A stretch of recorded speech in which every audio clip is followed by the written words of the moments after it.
Pessoal, beleza? Mais um react aqui.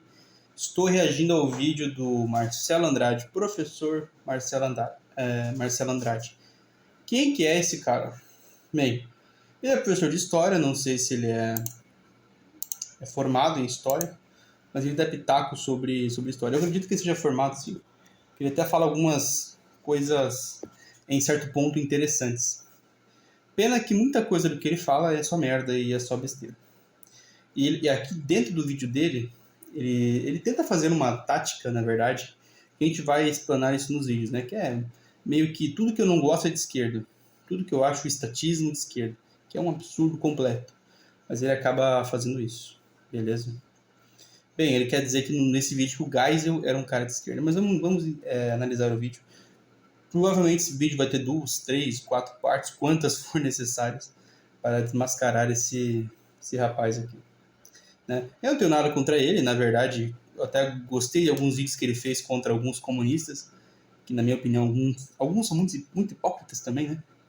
Mas ele não fica atrás, ele defende uma visão extremamente ideologizada, tão ou até mais do que os próprios comunistas. Então vamos dar uma olhadinha aqui no que esse rapaz tem a dizer.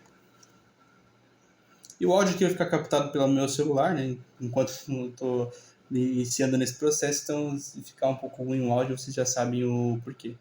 E outra, eu estou colocando também aqui a aceleração, tá? 1,25. Então, vamos fazer nosso react. E assumiu Humberto Castelo Branco, cearense. E aí começam os problemas, né? Porque na realidade não se divulga que não foi um golpe, foram mais de um golpe, né? Golpes dentro de golpes. Foram golpes dentro de golpes. Tem um livro, inclusive tem esse título, vale muito a pena. Tem dois livros, depois a gente coloca na descrição. São livros muito bons para ver esse momento. Então, combinado com gente como Carvalho Pinto, como o Carlos Lacerda, com o Juscelino Kubitschek, era manter as eleições em 1965. Imagina, o golpe foi no dia 31 de março de 64. Não era Magalhães Pinto? Carvalho Pinto? Não sei. Se eu não me engano, o governador de Minas na época era Magalhães Pinto. Inclusive o Mineirão tem o nome dele, né? Mas isso é irrelevante. Vamos continuar. A eleição ia ser no ano seguinte. Eu pergunto, em um ano, o João Goulart ia conseguir transformar o Brasil comunista? Sem possibilidade de reeleição. O partido, a figura mais popular do Brasil era o JK, estava em primeiro, disparado na pesquisa. Segundo lugar, o Carlos Lacerda. O João Goulart seria a terceira figura em 65. 65 nem não podia ser candidato à reeleição, né? Lembrando que o PTB, que era o partido de esquerda, se a gente analisar ideologicamente hoje, ele seria de centro, né? Você vê como o Brasil saiu da direita para a esquerda completa, né? Bem, primeiramente, isso é um absurdo por completo, né? O PTB era um partido de centro-esquerda na época. Bem, ele até falou correto ali que o JK era um candidato mais de centro, o Lacerda da direita e o João Goulart da esquerda. Isso tudo bem, né? Acho que dá para concordar aqui. Ele, inclusive, no início, ele fala uma questão muito interessante, né? O Brasil, ele não tinha como virar comunista em pouco tempo. Tá? Isso é muito difícil vindo de alguém da direita, né? Vindo de alguém da direita. Então, de fato, ele tem um princípio bem interessante. Dou até parabéns por ele reconhecer isso, né? Que quase ninguém da direita reconhece. Que era impossível o João Goulart transformar o Brasil em um país comunista. Até porque o João Goulart nem comunista era, né? Então, é um ponto positivo para ele. Até agora, tudo ok. E aí, então, a figura mais popular era o JK, então ele tinha interesse na eleição. Mas o João Goulart, ele era uma figura também muito popular, tá? Inclusive, em algumas pesquisas, né, aprovavam muito o próprio João Goulart, mesmo com alguns desmandos do seu governo. E algumas sabotagens, né, do próprio Congresso, né? E de alguns exageros do próprio João Goulart. E eles esperavam a eleição em 65. Aí que tem o principal golpe dos militares, não foi o de 64, foi o golpe de 65. AI-1? O AI-1 foi o que instituiu o golpe, né? Foi o AI-2, se não me engano. Uma coisa interessante que ele falou que foram vários golpes depois de 1964. Isso, de fato, é verdade, né? Teve várias quebras, né? Os militares não respeitaram nada. Na qual foi suspensa a eleição de 65. E aí, então, o JK e o Carlos Lacerda rompem com os militares. O que os militares fazem? Caçam os dois. Os militares não caçaram só a comunista, caçaram a principal liderança do Brasil de centro, que era o JK, e a principal liderança anticomunista, que era o Carlos Lacerda. Ainda caçaram o Adhemar de Barros, que era ladrão, mas não era comunista. E aqui começa talvez um primeiro insight de como esse governo tem muito mais alinhamento à esquerda do que à direita, ou seja, Estado centralizador, censuras, né? Censuras relacionadas só à esquerda? É inegável que dentro de várias ditaduras de esquerda ou comunistas houve várias censuras e houve várias perseguições, né? Inclusive esse rapaz aí, ele é um cara muito conhecido no Brasil Paralelo, se eu não me engano ele já foi na Jovem Pan, nem sei o nome dele, não quero nem saber. Mas assim, a censura, a perseguição são coisas de ambos os governos, tanto de direita como de esquerda. Apesar que o próprio Marcelo ele vem da tese que o fascismo é de esquerda, que isso é um absurdo por completo, né? Fascismo, nazismo é de esquerda, mas então não importa se você é de direita ou é de esquerda, a repressão vai vir de ambos os lados, né? Então a democracia, geralmente os setores democráticos, eles vão estar mais próximos do centro, porque a democracia é isso, é você discutir com aquilo que você não concorda. Então, a democracia vai estar mais próxima ao centro, centro-direita, centro-esquerda, depende muito para onde a política vai. Então, dizer que uma medida autoritária é, por si só, coisa de esquerda, um governo que tem um Estado inchado, né, é coisa de esquerda. No passado era muito comum vários governos de direita utilizar, né, do próprio governo para enriquecer empresas, etc. Até porque o neoliberalismo isso vai se tornar uma força política a partir da década de 80, podemos dizer assim. Mas aqui a gente já vê que eles já começam falando merda, falando que ditadura, censura, não sei o que, é coisa de esquerda. Não, isso é coisa de governos autoritários e totalitários. Isso independe de espectro político. Podem ser tanto de direita como de esquerda. Você jogando, acabando com mandatos de pessoas, né, caçando pessoas importantes sem quaisquer justificativa, isso não tem nada a ver com outro ponto. Nada a ver. Apenas primeiro parênteses aqui. O pior golpe não foi de 64, foi de 65. Na qual eles impediram eleições que o JK ia ganhar mais disparado. E aí acabou o comunismo no Brasil. E o que acontece? O Congresso Nacional continuou funcionando. E tinha um partido, os partidos foram extintos e criados só a Arena e o MDB. Né? A Arena era o Partido dos Militares e o MDB é uma criação fictícia que seria a oposição, que ficou com a liderança sobre Ulisses Guimarães. Né? Então, criaram só esses dois partidos. Só que havia gente que tinha pensamento de UDN, entre eles um congressista muito corajoso, chamado Herbert Levy, que foi o dono da antiga Gazeta Mercantil, lembra da Gazeta Mercantil? Lembro. Então, era da família do Herbert Levy. Por que eu digo que ele era corajoso? Porque o Castelo Branco, qual foi uma das primeiras medidas legislativas dele? Fazer reforma agrária. E com um indício já de avançar em estatização. O Herbert Levy tomou a tribuna. Mais duas pautas da esquerda. Tomou a tribuna. Ah, meu Deus, agora vão dizer que o Castelo Branco é um cara de esquerda. Só o que falta mesmo. Então o Bolsonaro é um comunista, né? Porque não tem mais ninguém que defenda tanto a ditadura militar, o governo militar, que teve em certos pontos, alguns avanços, a economia cresceu bastante, teve muitas obras, de fato, né? Mas, assim, agora, então, o Castelo Branco é de esquerda, meu Deus do céu. E a reforma agrária é algo também além da direita e da esquerda. Né? Por exemplo, nos Estados Unidos foi feita a reforma agrária. No Japão foi feita uma espécie de reforma agrária. Né? No Brasil não foi feito. Né? E qual país que tem uma maior distribuição de capitais, maior distribuição de riqueza? Estados Unidos e Japão, dois exemplos básicos aqui, né? Então já estão querendo colocar que Castelo Branco é um cara de esquerda. Meu Deus do céu, não deu nem 5 minutos e é só besteira. Ele mais um outro congressista que eu esqueci o nome, e acusaram o Castelo Branco de ser esquerdista, de ser ojeriza a propriedade privada. Eles já perceberam que estava alguma coisa estranha, né?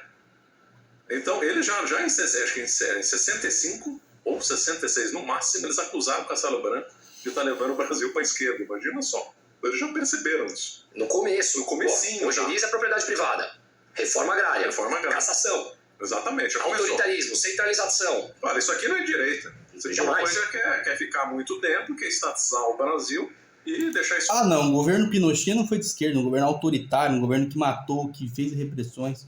O governo de Benito Mussolini, o governo de Salazar, o governo de Franco. Não, esses governos são todos de esquerda, porque foram centralizadores. Né? E quando eu falo centralizador, não estou querendo apenas falar de centralização de economia, não. Centralização de poder. Então, centralização de poder não tem nada a ver com direita e esquerda, rapaz. Não tem nada a ver. Pô, eu sou um cara novo, tenho que ensinar para um rapaz desse o que é centralização. Né? Econômica a gente pode discutir, mas Meu Deus do céu, olha o nível já que começou esse debate. Dá até um... Ah, meu Deus, como é que pode uma pessoa que... Alguém segue um cara desse, né? Esse cara, inclusive, ele começou a fazer vários comerciais, pagos, inclusive, né? Ah, refutando aqui escola sobre Marx, escola sobre não sei o quê, refutando os comunistas, né? E dá pra ver que inteligência ele tem bem pouca mesmo.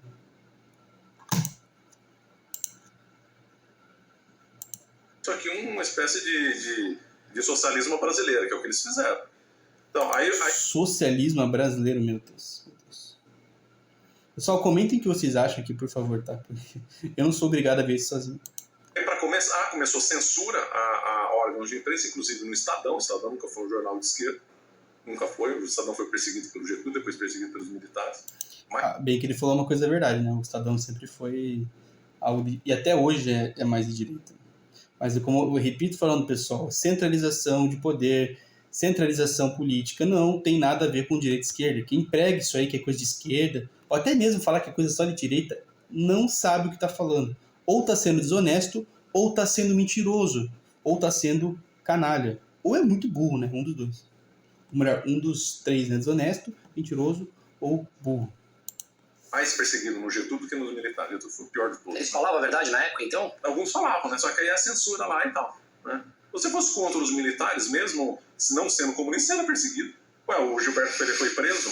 Não, o Gilberto Freire foi preso pelo Getúlio. Aí eu confundi. Mas tinha gente, agora eu não lembro o nome, que criticava os militares e chegou a ser preso e não era comunista. Agora eu fugi o nome deles. Acontece no Brasil de 2023. Acontece. Vê que o Brasil às vezes não muda muito. Bom, e aí o Brasil vai ter um caso. Aí eles querem comparar, né, uma tentativa, melhor, 1964, 65, com 2023, como se tivesse uma ditadura hoje. Essa é a narrativa deles, de dizer que nós temos uma ditadura, que nós vivemos em uma ditadura. Gente, isso é um absurdo completo. Não tem nem palavras para dizer isso, né? Vocês sabem que isso é só churume, só merda. Até porque 2023 é mais uma... Não que eu concorde com todas as ações do judiciário, tá? Também não... eu não concordo com muitas das ações. Mas 2023 foi algo... o que está acontecendo no ano passado, né? O 8 de janeiro, aumentou a alerta das pessoas, aumentou o alerta de pessoas que são democráticas e que não querem viver em uma ditadura. Bolsonarista, uma ditadura qualquer que seja. Então, infelizmente, o judiciário teve que fazer alguma coisa. Teve que prender, teve que caçar contas. Né? Concordo com todas? Não. Eu acho que algumas tinham que ser ridicularizadas, né? Mesmo. Mas, assim, o judiciário brasileiro, ele foi apenas um efeito rebote, né? De tanto ataque à democracia que alguém tinha que fazer alguma coisa. Mas ele só vem ataque à democracia se for da esquerda. Se for da direita, eles passam um pano. E depois de alguns anos ainda vão dizer que eles são de esquerda. Daqui a pouco o Bolsonaro virá um cara de esquerda. É só o que falta, né? Que é muito emblemático no Brasil, que ilustra bem a mentalidade desses militares, que eles estão longe de ser anticomunistas. Que é o caso da Panera do Brasil. Conhece o caso? Conhece, foi estatizada, né? Foi nacionalizada, né? E teve uma perseguição pessoal do dono, né? Depois os ativos delas, antenas, passaram para a Varig, não foi algo assim? A Varig tinha conluio com os militares. Agora, como que era a Panera ilustra o Brasil pré-64. Panera... Só um parênteses, tem a Panera do Brasil e a Panera americana. Estamos falando da Panera do Brasil, que foi nacionalizada, né? De novo, porque esse caso é interessante. E mais um clássico, me fala um governo de direita que apoia nacionalização e estatização. Aconteceu na Bolívia, aconteceu no Brasil, na história, vai falando, aconteceu na Argentina, com a YPF que nacionalizou depois da Repsol espanhola ter comprado em 2012, que por sinal tomou uma multa de 16 bilhões de dólares agora, que eu fiz um vídeo explicando sobre isso. Para eles, um governo de direita é um governo que só privatiza. É completamente ridículo. Não tem nenhum lastro dentro da ciência política o que eles estão falando. Mas beleza, vamos continuar. Ou seja, espectro da esquerda, hein? Durante só o governo militar nós estamos falando, continua aí. Então, a Panera era tida como uma das melhores companhias do mundo. E como é que era a Isso que é interessante, a Panera era dona de aeroportos. Olha como você tinha muita liberdade econômica no Brasil. Era dona de aeroportos, era dona de radares, igual tem aquele da Amazônia, como é que chama? Silvan, era um título muito mais simples por causa da época. Mas, por exemplo, se os militares quisessem, de qualquer voo que quisesse sair de Brasília para Venezuela, por exemplo, tinha que usar os radares da Panera do Brasil. Privada. Privada. E a Panera tinha uma oficina de turbinas ligadas à Boeing, que era uma das raras no mundo. Só tinha Japão, Europa, alguma na Alemanha, era a quarta ou quinta única no mundo. Estados Unidos, Alemanha, Japão, mais uma outra que eu não lembro, e Brasil. Então a Panera era das melhores do mundo, né?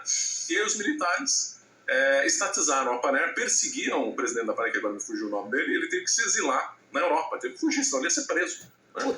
Envolveu ameaças de morte com o juiz que não queria. Mas isso só mostra o que é um governo autoritário, um governo que reprime a população. Isso independe de lados políticos. Quando um governo autoritário chega ao poder, até mesmo alguns aliados vão pro abate. Olha o que o Bolsonaro fez. Bem que o Bolsonaro dá para dizer que foi um ditador, né? Isso é um absurdo também. Mas várias medidas que ele tomava afastava, por exemplo, os liberais ou pessoas mais de centro do seu governo. E o que gerava, ainda mais na pandemia, né? O que gerou isso posteriormente? Né? As pessoas sendo chamadas de comunistas, de traidores.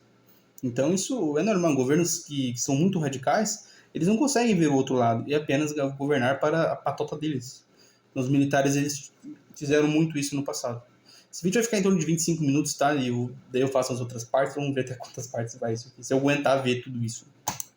Queria decretar falência, porque viu que não tinha motivo, disse que um general foi lá e ameaçou de morte um juiz. E aí o juiz decretou a falência da Panera, e a Panera foi estatizada, foi parcialmente estatizada, porque os ativos foram dados para a Varig. Todo mundo sabe que a Varig era uma paraestatal, né?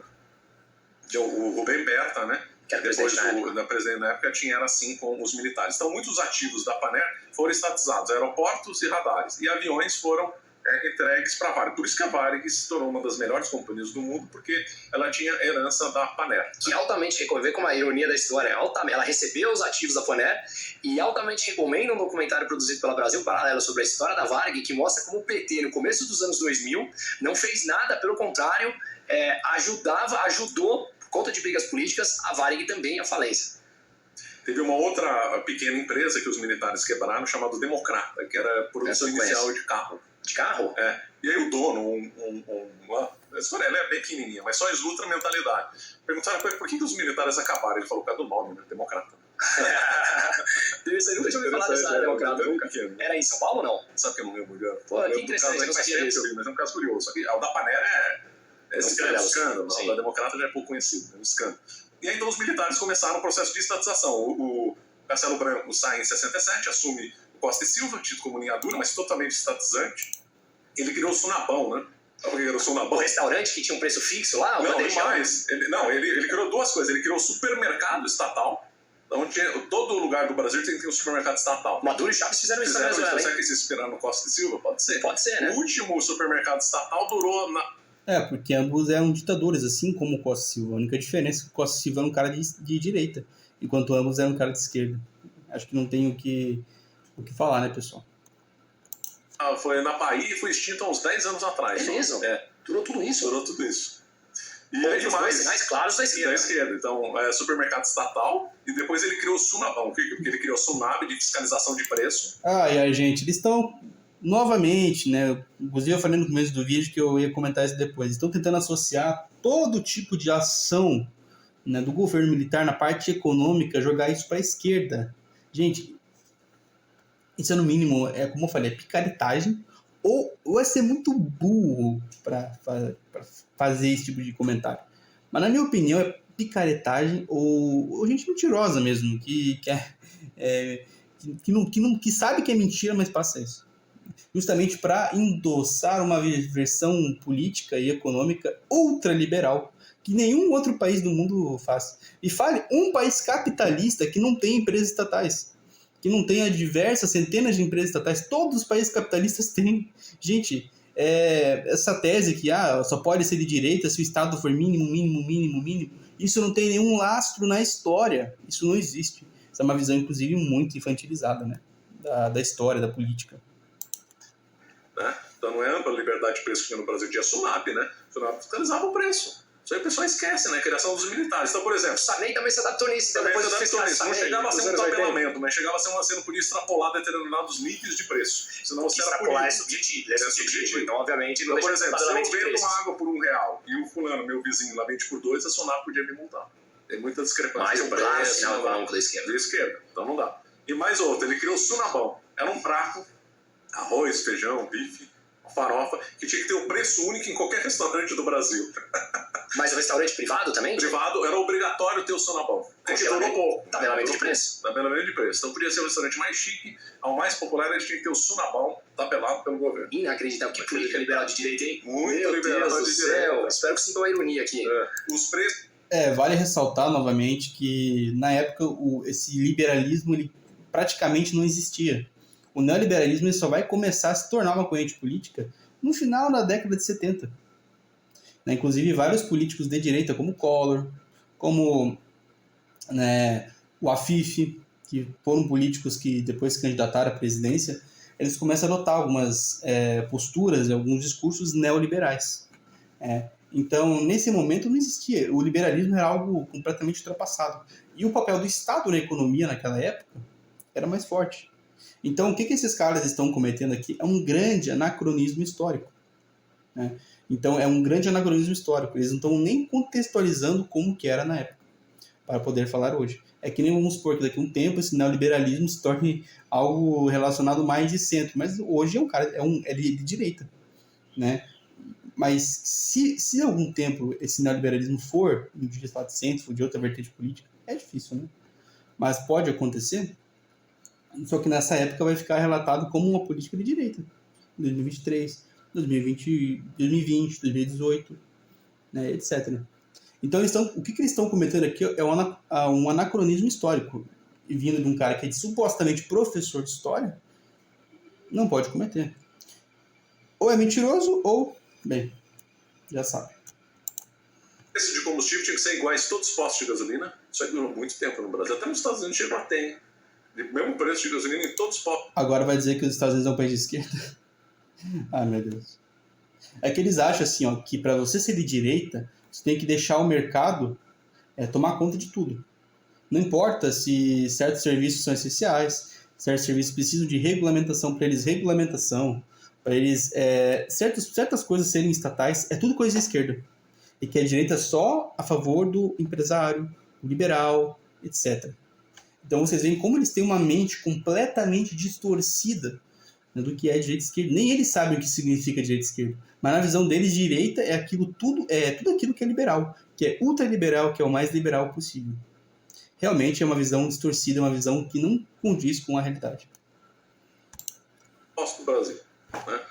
Então são índices que você vê que isso aí não tem nada a ver com abertura econômica, né? Depois ele faz E isso é uma visão econômica próxima da escola austríaca, né? Nem da escola de Chicago, né? Nem a escola de Chicago defende essa merda toda. É a escola austríaca que vai defender tudo isso, né? Que é a base do pensamento econômico e político dessa corte. O AI-5, que é tido como um outro golpe, o endurecimento do regime, uma coisa completamente absurda. É o auge do endurecimento do regime, né? Foi o AI-5, em 1968, uma coisa completamente... Costa Silva se orgulhava de ter lido só 2 livros na vida. Ele dizia isso com... amigo do Lula. Amigo do Lula, exatamente. Se orgulha de ter estudado até a quarta série e não ter lido nada. E o Costa Silva dizia, eu tenho orgulho de só ter lido 2 livros inteiros na vida, porque sou uma pessoa do povo, fiz carreira militar e tal. Então era essa figura, né? Aí ele morre, ele tem primeiro um AVC, depois morre, assume a junta militar, os 3, né? Marinha Aeronáutica e Exército. Depois é eleito... lá as eleições eram tudo combinadas, né? Tinha eleição de fachada no Congresso. Ulisses Guimarães sempre era candidato, sempre perdido. Era meio que um café com leite à sua época, então. Janela de Overton, é isso. Então chegava lá para ir ter votação. Quem é o candidato do MDB? Ulisses Guimarães. Quem é o candidato da Arena? Os militares indicavam. Aí a Arena vencia. Era palhaçada. No Brasil você voltava só para a cidade não capital. São Paulo era indicado pelo governador, o governador era indicado pelo presidente. Então o presidente indicava o governador de São Paulo e o governador de São Paulo indicava o prefeito de São Paulo. Então só tinha votação no Brasil para vereador, deputado estadual, deputado federal e senador. Até vinha o senador biônico. Né? Mas eles tinham algum poder quando eles eram eleitos? Os senadores, os deputados? Não tinha nada. Os militares é que mandavam. Acabou. Eles conseguiam fazer a maioria protocolar só. Tá. Os governadores estavam amando alguns conseguiam uma certa independência. Curiosamente, teve uma brecha no Rio de Janeiro, que é o Carlos Chagas, que era do MDB, se tornou governador. Pessoal, me desculpe, mas eu tô passando de forma mais acelerada para o vídeo acabar logo. Porque realmente tem muita abobrinha no meio aqui que não dá pra pegar o que eles querem dizer. Mas sim, se eu ver que tem algumas partes que estão falando sobre realmente o que é o tema ali do vídeo, aí eu dou uma diminuída e a gente comenta. Do Rio de Janeiro, uma brecha em grande estado contra a Arena. Mas o que acontece é que depois virou como chaguismo. Esse cara, o Chagas, era assim com os militares. Ele era Ele era pró-militar do lado do MDB, era umas palhaçadas, né? E aqui em São Paulo, o Abreu Sodré, ele era da Arena e ele gostava de gente perseguida dos militares, chegou a proteger preso político, tudo. Ele era o homem da esquerda da Arena. Não tinha essas coisas do Brasil. Combinado. Então era tudo assim. E aí depois vem o Médici, né, que foi o auge da repressão militar. O Médici adorava siglas e mortes e tudo. Aumentou a burocratização do Brasil, foi o auge do Brasil por causa do vinagre econômico, né? Mas eu crescendo a 10%, mas com alto endividamento. Financiamento estatal, totalmente estatal. Eu vi aqui, eu lembro dessa. Um outro ponto que tem muito mais a ver com a esquerda, em que a carga do PIB subiu brutalmente, a carga tributária frente ao PIB subiu brutalmente durante os anos do regime militar. E grande parte desse crescimento, teve um ano que cresceu 14% do PIB, não foi um negócio assim? Foi 14 ou 13 no tempo do Médici. E que grande parte, se não a totalidade, era crescimento via Estado, ou seja, por conta do Estado, através do endividamento público. Então o Ronald Reagan é um cara de esquerda, porque ele aumentou a arrecadação, ele aumentou inclusive, né, certo ponto os impostos para o quê? Ele reduziu os ricos, né? Mas a arrecadação disparou. A dívida aumentou e o que aconteceu com os Estados Unidos? Se endividou. Né? E para que isso? Gastos militares. Então, o Ronald Reagan é um cara de esquerda? Fica o questionamento aí para esses caras. Público, que depois culminou na moratória brasileira nos anos 80 também. Ou seja, não tem absolutamente nada a ver, do ponto de vista econômico aqui, com pautas da direita ou pautas liberais. Absolutamente oposto e alinhado muito mais às ideias de hoje da esquerda, né, do que qualquer outra coisa. É isso mesmo. Inclusive aumentou o imposto de renda dos militares e aumentou a carga tributária em tudo, para qualquer coisa. Então, o Brasil de 64 era muito mais anticomunista que o Brasil de 85. Não dá nem para comparar. Você paga muito mais imposto, muito mais carga tributária, não dá nem para comparar. Aí o Médici foi o auge da linha dura e tal, né? Também criou o Mobral e tal, perseguiu as guerrilhas, né? Não sei se foi ele ou foi o Cossiba, acho que foi ele. O BNH, né? O Banco Nacional de Habitação, lembra? Lembro, não sabia. BNH, tudo estatal. Aí ele fez a todas ponte as praças, Rio-Niterói. Todas as estatais também foram criadas durante o governo militar. A ponte Rio-Niterói custava, a iniciativa privada ter feito a Rio-Niterói cobrando pedágio, não. O Brasil fez um endividamento brutal com juros altos para custear a ponte Rio-Niterói. Em moeda estrangeira. Em moeda estrangeira. É um absurdo. Por que não manda a iniciativa privada? Não tinha nada. Nenhuma estrada no Brasil era privada. É porque o setor privado tem muita... Eles têm muita vontade de fazer isso, né? É ridículo. Inclusive eu vi até mesmo um vídeo há muito tempo do Ideias Radicais, um cara que eu vou continuar reagindo, porque ele só fala groselha, com o Fábio Osterman, né? Falando por que o setor privado não faz isso aqui, né? Porque o Estado não deixa, porque não sei o que. Gente, se o setor privado quiser fazer qualquer coisa, faz. Não tem ninguém vai deixar ele fazer. O pessoal não faz porque não tem interesse. Não tem interesse. Se chegar uma empresa e falar, não, eu pago isso aí, é na hora. Não vai na hora. Não tem muita... Não ficam ciscando muito, não. Ferrovias foram todas estatizadas. A única refinaria, tinha só uma refinaria privada no Brasil, e na distribuição tinha várias, mas só uma refinaria privada no Brasil. Só uma naquela época. E só para caso alguém esteja ouvindo que fale, mas eu sou contra a privatização, acho isso legal, é que isso custa dinheiro. Isso custa dinheiro público, de pagador de imposto, para algo que não é todo mundo que vai usar. Então você consegue muito bem, a um preço muito mais barato, com uma qualidade melhor, conceder iniciativa privada. Isso está muito claro. Tá muito claro isso hoje na história. Você vê até jogando no extremo, mas aqui é tão óbvio. Em 1998, quando o Fernando Henrique privatizou a Telebrás, o PT foi contra e tinha lá os militantes do PT e dos partidos de esquerda com a faixa na rua falando que a telefonia brasileira não iria se desenvolver porque tinha se tornado privatizada. Não, dá uma olhada. Hoje o Brasil é um dos países que mais tem telefone por cabeça no mundo. São quase 2 telefones por pessoa. De manutenção. Mas aí ele está falando muita merda também, porque a tecnologia ela se desenvolveu em muito pouco tempo, né, podemos dizer assim, né? De uma forma ou de outra a gente teria a mesma tecnologia. Mas de fato foi uma privatização boa, apesar de formou vários cartéis, né, depois dessa privatização.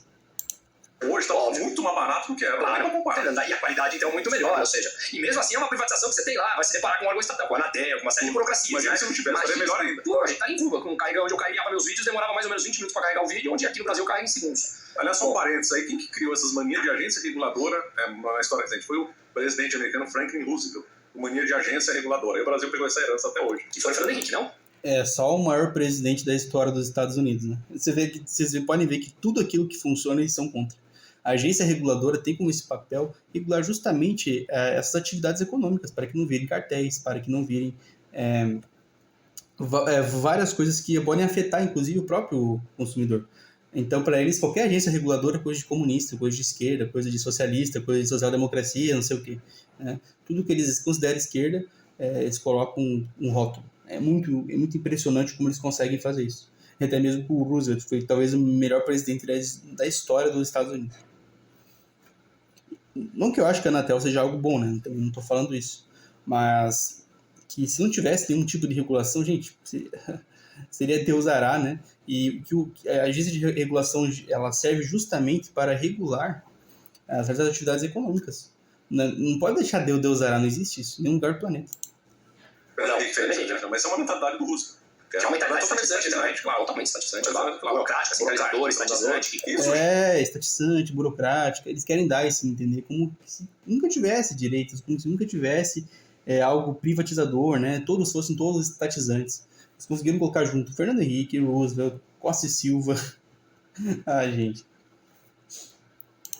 Rejeita a corrupção, né? Porque lá quem tá na terra não vai aprovar. E essas gigantes aí têm poder de barganha por baixo da mesa. E normalmente são indicações políticas e não são pessoas técnicas da área.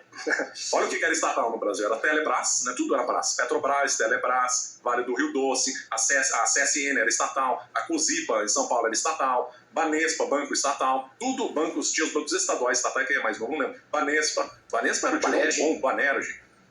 Só para você ter uma ideia, a Cosipa aqui em Cubatão, ela chegava a dar, nas vésperas de ser privatizada, ela dava $1 milhão de prejuízo por dia. Naquela época. E como tinha uma lei que tem até hoje que estatal não pode falir. Por lei não pode falir. Então o que acontece? Ela é deficitária, então o Estado tem que ficar pagando. Depois de 8 anos, em 2023, com 11 meses já desse governo, as estatais vão fechar com 5,6 bi de prejuízo esse ano, depois de 8 anos de lucro, hein? Ou seja, quem vai ter que resgatar? Nós, o governo federal, com o nosso dinheiro. Sabe que não subiu o imposto para todo mundo? É para pagar os amiguinhos lá, que voltaram a dar prejuízo depois de 8 anos. Aumentou a receita e volta a dar prejuízo. Olha a incompetência. Você aumenta a receita e passa para prejuízo. É bizarro, cara. E aí como é que eram financiadas as estatais deficitárias? Que era a maioria, né? Tudo eram uns monstros. Aí no ano passado, né, no retrasado, a gasolina estava lá em cima. A gasolina, preço altíssimo, mas dando lucro, né? Lucro para quem que está dando, né? Para os acionistas. Então, pessoal, essa é a parte 1. A parte 2 vai sair daqui uns dias também, beleza? Então vamos ver se a gente consegue pelo menos terminar essa parte 2, que realmente é muita abobrinha, muita groselha. O vídeo é quase 50 minutos, beleza? Então um abraço para vocês aí e até mais.